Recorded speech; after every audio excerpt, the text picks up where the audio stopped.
I started keeping these books that I would try to contribute to pretty much every day, and there was really no rules about how they worked. There were thoughts, writings, watercolor paintings, pasted ticket stubs, pasted business card, pasted flowers and insects, and they really started to become a record of my life as I lived it. This is a packing list for a trip I took for 2 months in Vietnam and Burma. And I documented every single item that was going into my backpack.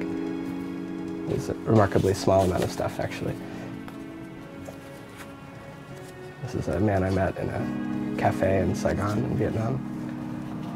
This is another scene from another cafe, I think earlier that same evening. Let me see if I can find it.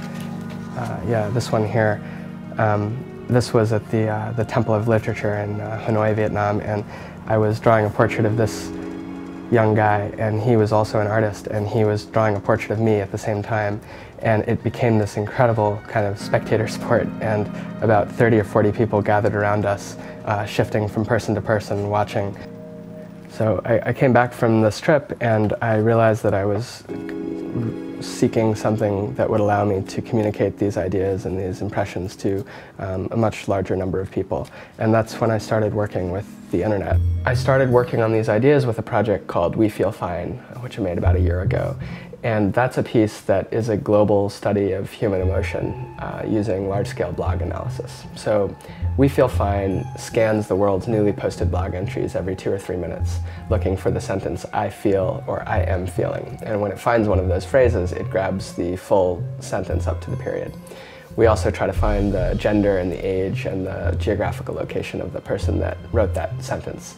And then knowing the location and the time, we can also figure out what the weather was when they wrote that sentence. Scrolling through the list.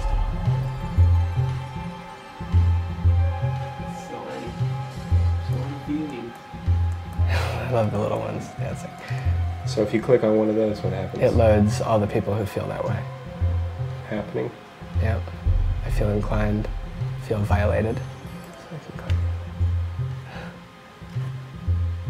Looking for feelings from people who feel violated. So they're all the same color because they're the same feeling. It's made me want to keep telling stories, really. That's the thing that it leaves me with. But there's so many more ways to tell stories. There's so many more ways to have people connect and have people see their commonalities. Humans have this very long and colorful history of projecting their great stories into the sky. If we could make new constellations today in the sky, what would those look like? What would we draw? Who are the heroes and heroines today? Who are the gods and goddesses? What are the great myths, the great themes? And those were the questions that formed the inspiration for my latest project, Universe, which actually just launched today. Universe is really a system that tries to explore this question of modern mythology. And it does that by presenting an interactive night sky filled with thousands of individual stars, each of which are twinkling and moving slowly across a shifting aurora borealis in the background. Each of these stars actually is not random. It actually corresponds to a specific counterpart in the real physical world. Whether that's a story, a quote, an image, a person, a company, a mythic theme. Those are the constellations of universe. And as you start moving your cursor through the sky, you see that the stars begin to connect to each other and they form constellations. And we're now looking at the universe of 2007, so the last couple of months.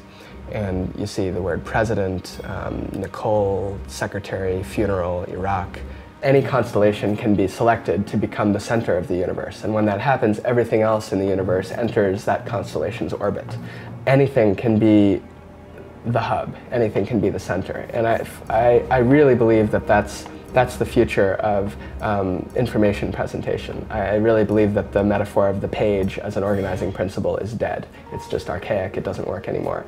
I think what's a better approach is to portray a world of connectivity, a world of connections, a huge connected graph where any node in the graph can be the first order node and everything else is expressed in its relation to that node. There's many ways to tell stories, I think, and I'm still searching for the ultimate way. I don't think humans have found it yet. I think there's some next step in the evolution of storytelling. And I think it will happen on the internet, and I think it'll happen in a global way. But I don't think the tool has been created yet.